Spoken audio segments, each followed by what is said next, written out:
출애굽기 10장 1절부터 20절에 있는 말씀으로 큐티인 제목은 메뚜기 재앙입니다. 여덟 번째 메뚜기 재앙은 애굽의 모든 농작물을 파괴함으로 온 땅에 죽음의 그림자를 들이옵니다. 메뚜기 재앙은 애굽 사람의 생명을 위협하는 재앙이죠. 개구리 재앙과 같은 귀찮은 일이거나 파리떼 재앙같이 고통스러운 불편이 아닙니다. 메뚜기들이 곡식이란 곡식은 모두 삽시간에 먹어치우기에 심각한 기근이 발생합니다. 메뚜기떼의 재앙은 고대 근동 지방에서 가장 두려워하는 큰 재앙 중의 하나였습니다. 메뚜기 재앙은 애굽 사람들이 숭배하던 생명을 주는 여신 이시스, 곡물을 보호하는 신 세토와 민, 그리고 메뚜기떼로부터 보호해주는 신으로 섬겨왔던 세라피아 신들의 무력함을 드러내므로 세상에는 결코 여호와와 비교할 만한 신이 없음을 확고히 보여줍니다. 하나님만이 참신이시고 사람들이 숭배하는 신들과 우상들은 모두 인간이 만들어낸 것에 불과하다는 거죠. 메뚜기 떼는 최근까지 인류를 괴롭히는 가장 두려운 재앙 가운데 하나였습니다. 중동 지방에서 메뚜기 떼가 나타나면 보통 1제곱킬로미터당 5천만 마리 정도가 들어있다고 합니다. 이 메뚜기들은 하루 사이에 10만 톤의 채소와 풀을 뜯어 먹어치웁니다. 1899년에 홍해에서 목격된 메뚜기떼의 규모는 5,000제곱킬로미터에 달했는데 5,000제곱킬로미터는 15평으로 여의도 면적 600개 크기와 맞먹습니다. 1957년에 소말리아에서 목격된 메뚜기떼의 크기는 160억 마리로 이 메뚜기떼의 무게만도 5만 톤이었습니다. 1881년에 키프로스에서 메뚜기떼의 부화를 방지하는 사업으로 부화 전에 메뚜기의 알을 찾아 파괴하는 프로젝트를 진행했는데 그때 파괴된 메뚜기 알만 1,300톤에 달했다고 합니다. 메뚜기는 보통 수명이 127일에 달하고 하루에 평균 자기 몸무게보다 어떤 경우에는 3배까지 먹어치운다고 합니다. 그럴 뿐만 아니라 메뚜기떼 때문에 먹을 것이 귀해지면 사람들은 더욱더 연약해지고 메뚜기떼가 죽어 썩어지는 곳에서는 발진 티푸스 전염병이 발생한다고 합니다. 메뚜기는 이상적인 기후 조건만 갖추어지면 엄청난 속도로 번식하고 먹어대는 거대한 집단으로 변할 수 있다는 거죠. 메뚜기떼는 이처럼 무지막지한 파괴를 가져오기 때문에 하나님의 창조 질서를 위협하는 혼돈을 가져온다고도 볼 수가 있는 것이죠. 첫째는 재앙의 목적입니다. 1절부터 3절입니다. 여호와께서 모세에게 이르시되 바로에게로 들어가라. 내가 그의 마음과 그의 신하들의 마음을 완강하게 함은 나의 표징을 그들 중에 보이기 위함이며 내가 애굽에서 행한 일들 곧 내가 그들 가운데에서 행한 표징을 내 아들과 내 자손의 귀에 전하기 위함이라. 너희가 내가 여호와인 줄을 알리라. 모세와 아론이 바로에게 들어가서 그에게 이르되 히브리 사람의 하나님 여호와께서 말씀하시기를 내가 어느 때까지 내 옆에 겸비하지 아니하겠느냐. 내 백성을 보내라. 그들이 나를 섬길 것이라. 여호와께서 바로에게 이스라엘을 보내지 않으면 메뚜기 재앙이 임할 것을 선포하시며 재앙의 목적을 분명히 알려줍니다. 메뚜기 재앙에는 이전의 재앙들에게서는 나타나지 않았던 연속되는 재앙의 두 가지 목적을 밝히죠. 첫째는 애굽 사람들인 바로와 그의 신하들에게 하나님의 권능을 보여주기 위함입니다. 둘째는 후손이 이스라엘 백성들에게 대대로 여호와 하나님의 업적과 이적을 이야기해 주므로 여호와 하나님이야말로 진정한 하나님이심을 깨닫게 하려는 겁니다. 시편 78편과 105편은 하나님이 애굽에서 행하신 일을 후손들에게 계속해서 전달하고 있는 모습을 잘 보여주죠. 특별히 시편 78편 12절에서 16절을 보면 옛적에 하나님이 애굽 땅 소안뜰에서 기이한 일을 그들의 조상들의 목전에서 행하셨을 때 그가 바다를 갈라 물을 무더기같이 서게 하시고 그들을 지나가게 하셨으며 낮에는 구름으로 밤에는 불빛으로 인도하셨으며 광야에서 반석을 쪼개시고 매우 깊은 곳에서 나오는 물처럼 흡족하게 마시게 하셨으며 또 바위에서 시내를 내사 물이 강같이 흐르게 하셨으나 라고 말했습니다. 애굽에서 계속되는 재앙들은 이스라엘 백성들의 미래 세대까지 염두에 두셔서 교훈을 주시고자 하는 하나님의 깊은 뜻이 담겨 있습니다. 4절부터 6절입니다. 내가 만일 내 백성 보내기를 거절하면 내일 내가 메뚜기를 내 경내에 들어가게 하리니 메뚜기가 지면을 덮어서 사람이 땅을 볼 수 없을 것이라. 메뚜기가 내게 남은 그것 곧 우박을 면하고 남은 것을 먹으며 너희를 위하여 들에서 자라나는 모든 나무를 먹을 것이며 또 내 집들과 내 모든 신하의 집들과 모든 애굽 사람의 집들에 가득하리니 이는 내 아버지와 내 조상이 이 땅에 있었던 그 날로부터 오늘까지 보지 못하였던 것이리라 하셨다 하고 돌이켜 바로에게서 나오니 모세와 아론은 하나님의 명령을 따라 바로 앞에 나아가 그에게 하나님의 백성 보내기를 거절하면 하나님이 메뚜기 떼를 애굽 땅에 들어가게 할 것이라고 경고합니다. 이 메뚜기 떼들은 이전의 우박지향에서 간신히 보존된 모든 곡식을 모조리 먹을 채울 것입니다. 가뜩이나 어려워진 애굽 경제를 파탄에 이르게 하겠다는 뜻이죠. 애굽 땅에서 메뚜기 떼들의 공격으로부터 안전한 곳은 하나도 없습니다. 모세는 애굽을 습격할 메뚜기 떼는 애굽 건국 이래 최대 규모가 될 것이라는 말을 덧붙입니다. 바로의 왕궁은 물론이고 모든 신하의 집들과 애굽 백성의 집들이 메뚜기 떼들의 공격 대상이라는 겁니다. 이러한 메뚜기 재앙은 지금까지 보지 못했을 정도로 상상을 초월하는 파괴력을 동반할 최고의 재앙이 될 것입니다. 이 말을 남기고 모세는 애국궁을 빠져나옵니다. 하나님은 재앙을 통해서도 신비롭게 구원을 베푸시고 거룩을 이어가십니다. 그러므로 사건이 왔을 때 여호와 하나님을 알아가고 하나님의 표징을 나의 영육의 자녀에게 전하면서 이를 대적에게 보여주어야 합니다. 그것이야말로 문제 해결을 뛰어넘는 최고의 길입니다. 지금 질문 드립니다. 내게 임한 재앙에서 그것을 주신 하나님의 목적을 생각하고 있습니까? 아니면 문제 해결만을 구합니까? 나의 사건을 통해 누구에게 하나님의 표징을 전하겠습니까? 둘째는 재앙의 장본인입니다. 7절입니다. 바로의 신하들이 그에게 말하되 어느 때까지 이 사람이 우리의 함정이 되리이까? 이 사람들을 보내어 그들의 하나님 여호와를 섬기게 하소서. 왕은 아직도 애굽이 망한 줄을 알지 못하시나이까 하고 모세가 메뚜기 재앙을 예고하자 상황이 여의치 않음을 깨달은 바로의 신하들은 별다른 반응을 보이지 않는 절대 군주인 바로를 감히 설득하기 시작합니다. 이스라엘 백성들을 빨리 내보내어 그들의 하나님 여호와를 섬기게 해야 한다는 것이죠. 그렇지 않으면 애굽이 망할지도 모른다면서 왕을 압박하고 있습니다. 신하들은 이어지는 재앙으로 애굽이 망해감을 알고 바로에게 그들을 보내라고 간청합니다. 신하들이 바로에 대하여 도전하는 것은 지금까지 보지 못한 새로운 장면이죠.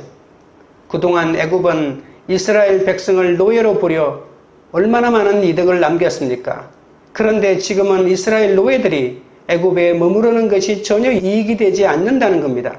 바로의 완고함은 지제 세력이었던 신하들의 눈에도 지나쳐 보였습니다.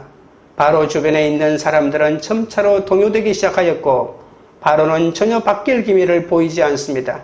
하나님이 그의 마음을 강팍하게 하셨기 때문입니다.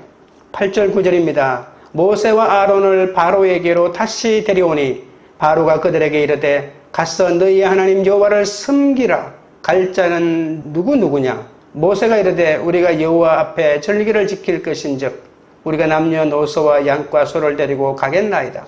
바로는 자기에게 진언하는 신하들의 압력에 못 이기는 척하면서 모세를 다시 왕궁으로 소환합니다.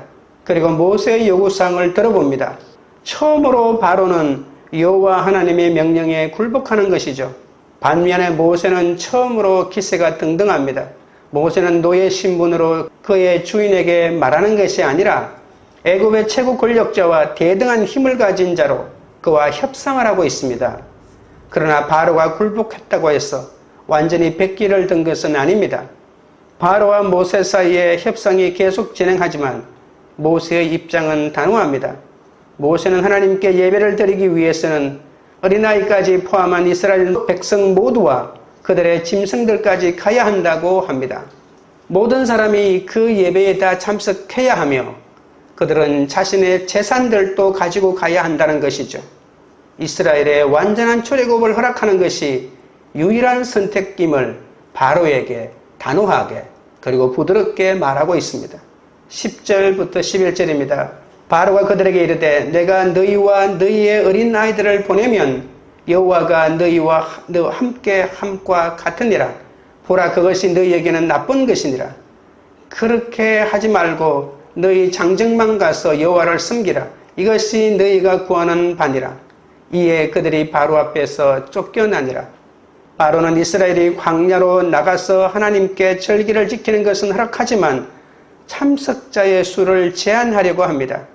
마지못해 이스라엘이 여호와를 섬기러 가는 것을 허락하지만 여전히 자기 고집을 내세우면서 장정만 가라고 하는 것이죠. 바로는 히브리 노예들이 광야로 나가서 그들의 신에게 예배를 드리고 다시 돌아올 것을 기대했지만 모세는 이스라엘이 다시는 애굽으로 돌아오지 않을 것임을 암시합니다. 그래서 바로는 호통을 칩니다. 노예들을 내보내면 발생할 경제적 손실을 생각하니 화가 치밀어 올랐던 것이죠. 보라, 그것이 너희에게는 나쁜 것이니라고 말하는데 이 말이 무슨 뜻일까요? 이 말은 문자적으로 말하면 너희는 너희 얼굴 앞에 악이 있음을 보아라라고 합니다. 내가 계획하고 있는 악이 내 얼굴에 서여 있다는 뜻입니다. 모세의 계획이 악하기에 모세의 요구를 들어줄 수 없다는 것입니다. 그러고는 대안을 제시하는데 아이들은 애굽에 두고 어른들만 예배를 드리러 다녀오라는 것이죠. 바로는 이스라엘 백성들이 다시 돌아올 것을 보장하기 위해서 가축과 가족들을 억류하려는 겁니다. 마음이 완악해지면 이처럼 현실을 직시하지 못합니다. 가장 좋은 것을 나쁜 것이라고 말하면서 여호와의 말씀을 자기 마음대로 가감하고 있는 것이죠. 적용 질문 드립니다. 지금 내가 들어야 할 아랫사람의 말은 무엇입니까? 가장 좋은 것을 가장 나쁜 것이라고 하면서 하나님의 말씀을 가감하고 있지는 않습니까? 셋째는 온 땅을 덮은 메뚜기입니다. 12절부터 15절입니다. 여호와께서 모세에게 이르시되 애굽 땅 위에 내 손을 내밀어 메뚜기를 애굽 땅에 올라오게 하여 우박에 상하지 아니한 밭의 모든 채소를 먹게 하라. 모세가 애굽 땅 위에 그 지팡이를 들매 여호와께서 동풍을 일으켜 온 낮과 온 밤에 불게 하시니 아침이 되매 동풍이 메뚜기를 불러들인지라.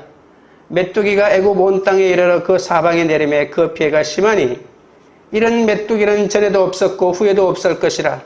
메뚜기가 온 땅을 덮어 땅이 어둡게 되었으며 메뚜기가 우박에 상하지 아니한 밭의 채소와 나무 열매를 다 먹었으므로 애굽 온 땅에서 나무나 밭의 채소나 푸른 것은 남지 아니하였더라.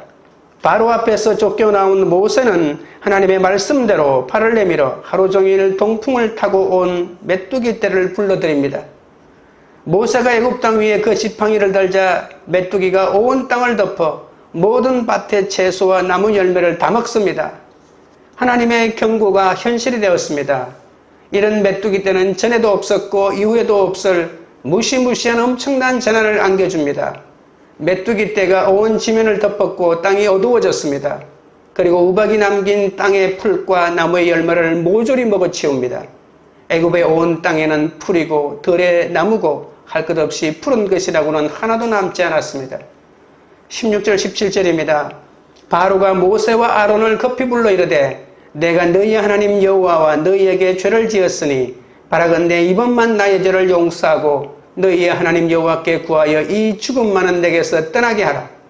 메뚜기의 습격에 다급해진 바로는 가나안 빨리 모세를 불러와 간곡히 호소합니다. 우박에 상하지 않은 밀과 살보리까지 메뚜기가 다 먹어치우자 바로는 내가 너희의 하나님 여호와와 너희에게 죄를 지었으니 바라건대 이번만 나의 죄를 용서하고 너희의 하나님 여호와께 구하여 이 죽음 많은 내게서 떠나게 하라고 말하면서 자신의 죄를 고백하고 메뚜기 떼만 물러가게 해달라고 이 죽음이 떠나가게 해달라고 간구합니다. 바로는 이전에 그만한 모습과는 대조적으로 애원하고 있는 것이죠. 지금까지 바로가 이러한 공경에 처한 적은 없었기 때문입니다. 18절부터 20절입니다. 그가 바로에게서 나가서 여호와께 구하매 여호와께서 돌이켜 강렬한 서풍을 불게 하사 메뚜기를 홍해에 몰아넣으시니 애굽 온 땅에 메뚜기가 하나도 남지 아니하니라. 그러나 여호와께서 바로의 마음을 완악하게 하셨으므로 이스라엘 자손을 보내지 아니하였더라. 모세는 바로가 위기를 모면하기 위해 임기응변을 한다는 것을 알았기 때문에 아무 말도 하지 않고 밖으로 나와 메뚜기 떼가 떠나도록 하나님께 기도합니다. 왜 순순히 바로의 부탁을 들어주냐고 할 수 있지만 모세의 침묵은 바로로 하여금 엄청난 수치심을 느끼게 했을 것입니다. 모세의 기도를 들으신 하나님은 메뚜기 떼를 홍해에 집어넣으시죠. 홍해는 원어로는 갈대바다입니다. 이처럼 많은 메뚜기 떼를 수장시킬 정도로 넓은 바다로는 홍해가 가장 적합한 장소이죠. 하나님은 메뚜기 떼를 홍해에 수장시키기 위해 이번에도 바람을 이용하십니다. 동풍을 타고 온 메뚜기 떼가 홍해를 가르는 일을 상징하는 것처럼 메뚜기 떼가 홍해에서 최후를 맞는 건 역시 이 바다에서 최후를 맞이할 애굽 군대를 예고하지 않습니까? 메뚜기 떼가 사라지자 바로는 뜻을 돌이켜 이스라엘 자손을 보내지 않았습니다. 바로는 계속 말을 바꾸는 사람이 되어 스스로 심판을 자초하고 있습니다. 바로가 이처럼 계속 마음을 바꾸는 것은 하나님이 그의 마음을 강팍하게 하셨기 때문입니다. 이스라엘의 출애굽이 양보나 타협의 결과가 아님을 다시 한번 깨닫게 합니다. 이것은 하나님의 개입으로만 가능한 일이죠. 인간의 구원은 인간의 노력으로 오는 것이 아니라 하나님의 은혜로 옵니다.